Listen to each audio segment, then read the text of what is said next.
You should start looking for another place to live, my mom said casually, right in the middle of Christmas dinner. Seriously? I asked, keeping my tone as even as I could. I'm the one covering rent, paying all the bills, and stocking the fridge. The following morning, I packed up my things and walked out, no goodbyes. Hi Reddit. Before we dive in, this is our brand new channel, and we're putting a lot of heart into sharing powerful stories. Help us reach 1,000 subscribers by hitting that button. Now, here's the story. Christmas dinner was supposed to be peaceful. I'd been in the kitchen all day, trying to make everything perfect. I slow-roasted the turkey, made homemade stuffing, and even baked an apple pie, Mom's favorite. The house smelled like memories, like something warm and familiar. I thought maybe for once, the holiday wouldn't unravel. I handed out drinks, lit candles, and finally sat down, cautiously hopeful that we might feel like a real family again, if only for one night. Mom barely acknowledged me as she sliced into the turkey. She chewed, swallowed, and then looked up with a distant expression, like she'd just remembered an errand she forgot to run. You should move out, she said, calmly, coldly, like it didn't mean anything. I froze, fork halfway to my mouth. I stared at her. Maybe I'd misheard. But no, my sister's eyes widened, and my cousin stopped mid-bite. I lowered my fork and said evenly, I'm the one who pays for everything here. Rent, utilities, groceries. You haven't had a job in years. She just gave a little shrug, took a sip of her wine, and muttered something about needing her space again, as if I were some unwelcome guest in a place I'd been keeping afloat. Let me back up a bit. I'm 26, work full-time in IT. A few years ago, when my mom lost her job and things got bad, I moved in, not because I needed help, but because she did. She was days away from losing the house. So I stepped up. I took on every bill, rent, electricity, Wi-Fi, even her Netflix account. I never asked her to pitch in. Not once. This was my way of giving back. She raised me. I thought I owed her that.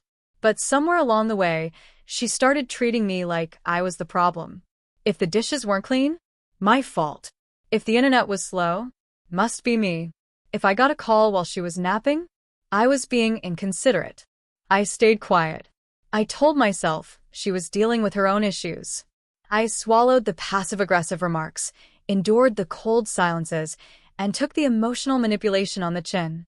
She kept saying I should be grateful to live in her house. But if we're being real, she was living in mine. After that Christmas dinner, I didn't raise my voice. I didn't argue. I just looked at her, really looked, while she calmly went back to eating, like she hadn't just detonated a bomb in the middle of my life.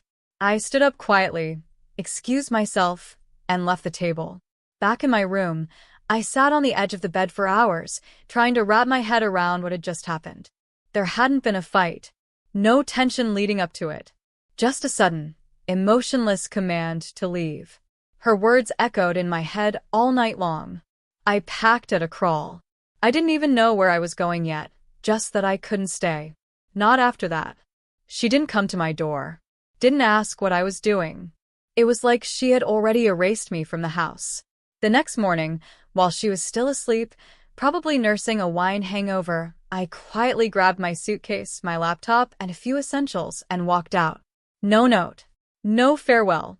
No dramatic exit. Just quiet. Part of me thought she'd call. Maybe text. Something. I figured, eventually, the reality of it would hit her, and she'd reach out. But hours passed. Then days. Nothing. No message. No missed call. The woman I had supported for years didn't even check to see if I had a place to sleep that night. I ended up crashing at my friend Mason's place. He offered his couch without hesitation. And, honestly, that one act of kindness hit harder than I expected. It made me realize just how numb I'd become to the lack of warmth at home. After a few days, I found a small studio apartment on the edge of the city. It wasn't much, but it was mine. Quiet, peaceful, and free from judgment.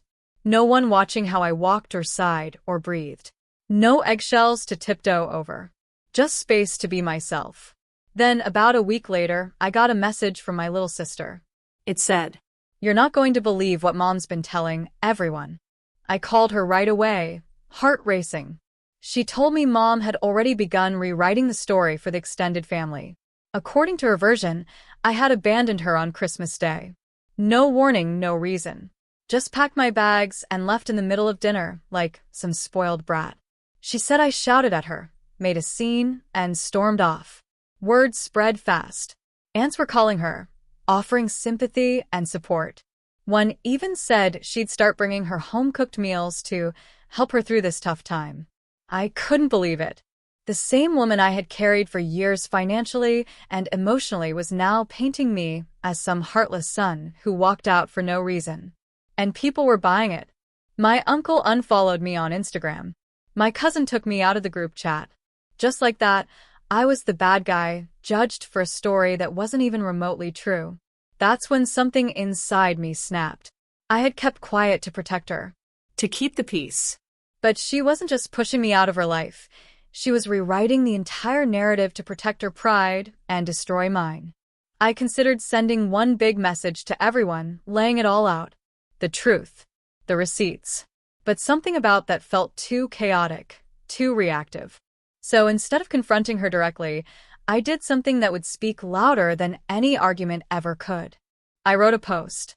It wasn't angry. It wasn't bitter. It was honest. Calm. Thoughtful. I laid out the truth, that I had been the one keeping the lights on, paying every bill, covering every expense for years. That I never once asked for anything in return. And that on Christmas night, after preparing a meal for a family that barely looked me in the eye, my own mother told me to leave. I didn't call her names. I didn't twist anything. I just laid the facts out plainly and let the readers draw their own conclusions. Then I hit post and logged off. I didn't touch my phone for the rest of the day. I was terrified. Terrified that no one would believe me. That maybe everyone had already chosen sides, and I wasn't on the winning one. But that night, curiosity got the better of me. I opened my phone and was immediately overwhelmed by a flood of notifications. Messages, missed calls, comments, it was nonstop. The first one that stood out was from my Aunt Lisa. She'd always been the level-headed one, the quiet observer. She told me she'd read my post twice, said it had opened her eyes, that she was sorry for believing the worst, and admitted that Mom had a long history of rewriting reality when it suited her. No one ever called her on it. Until now. She apologized. Genuinely. Said her door was always open if I ever needed anything. I didn't realize how much I needed that message until I read it. Then came others. Some relatives reached out with quiet apologies. Others just stopped defending my mom, and their silence had plenty. One by one, the fog began to clear. My cousin Caleb sent me a message that landed right in my tracks. We always kind of knew something wasn't right with how she treated you. That hit hard. Because deep down, I always suspected it too, but I second-guessed myself constantly. Thought maybe I was being dramatic. Maybe I was the problem. But hearing it from someone else? It hurt. And it healed. All at once. And then my mom saw the post. I hadn't tagged her, but clearly, someone sent it to her. Because the next morning, my phone blew up with messages from her. First came the guilt. Good. How could you do this to me? You humiliated me in front of everyone. Then came the denial. You're making yourself look like the victim. I never told you to leave. You left on your own. And finally, the classic deflection. After everything I've done for you, that one made me laugh. Not out of amusement, just that hollow, exhausted kind of laugh you let out when someone proves your point better than you ever could. I didn't reply. There was nothing left to say. She had her chance to be honest. She chose her pride instead. In the weeks that followed, the dust began to settle. I stayed in my little apartment, and for the first time in years, I felt like my life was actually mine. No walking on eggshells. No forced silence. No emotional gymnastics just to get through the day. I bought a second-hand couch, a little table, a used coffee maker that sputtered but did its job. It wasn't much, but it was peace. And peace, I realized, was more valuable than any version of family that demanded I disappear just to keep the illusion intact. I started cooking just for myself. No one else's preferences to consider, No sighs from the living room about what was or wasn't real dinner. I watched shows without headphones, let the dialogue echo off the walls. I slept, really slept for the first time in what felt like years. It was strange at first, too quiet, but the quiet grew on me. I hadn't realized how loud the chaos had been until it wasn't there anymore. Then, out of the blue, my younger sister messaged me. We hadn't really spoken since I left. She still lived with Mom, and I knew she was trying not to get caught in the crossfire. But now, her tone was different, quieter, heavier. She asked if we could meet, and we picked a small cafe downtown. She looked exhausted when she walked in, worn down in a way I recognized all too well. After some surface-level catching up, she leaned in and told me the truth. Things had gotten worse at home. Without me there to cover rent and bills, Mom was falling behind. The electricity had even been cut off for a day before she scrambled together enough to pay it. She'd gone to Grandma for help, got denied. Now she was blaming me for everything that was unraveling. But then my sister said something I didn't expect. She said, "You did the right thing by leaving. Honestly, you should have done it sooner." That hit deep. Coming from the only other person who knew what it was really like inside that house, it felt like someone had finally turned on a light I didn't know I needed. She told me she was planning to leave, too. Just needed to figure out how.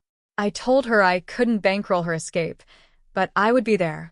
However she needed me, I would show up. Because I understood now what abandonment looked like, and I wasn't going to be part of it. A few days later, there was a knock on my apartment door. It was Mom. She stood there in the hallway with a stiff smile, holding a plastic-wrapped grocery store pie. Like that was enough to rewind time and erase what had happened. I didn't let her in. I stepped outside and closed the door behind me. She started talking, saying she missed me, that things weren't the same, that maybe we could sit down sometime, talk over dinner. I asked if she came to apologize. She hesitated, then said, "I don't think I need to. I think we both made mistakes." And that told me everything I needed to know. I shook my head, told her I wished her well. Then I turned around and gently closed the door. Not out of anger, not to punish her, but because I was finally completely done. I had spent years bending over backward to be the good son, the responsible one, the peacemaker. I gave everything I had, not just money, but emotional bandwidth, patience, self-worth. And she discarded it like it was nothing. But now, I was free. That post I made? It's still up. Not because I wanted to shame her, but because it was the truth. It wasn't about revenge. It was about reclaiming my voice. If she saw it as betrayal, that's on her. The real betrayal happened long before Christmas dinner. It happened in all the silent expectations, the shifting blame, the gaslighting dressed as parenting. It's been months now. My apartment finally looks like mine. Photos I picked, shelves I built, colors I love. A life shaped by choice instead of survival. My sister visits sometimes. We grab coffee, talk about her future. I can see the fire building in her, that quiet determination. She'll get out. I believe it with everything in me. As for me, I'm living a life that feels like mine. No guilt. No apologies. No pretending. Just peace.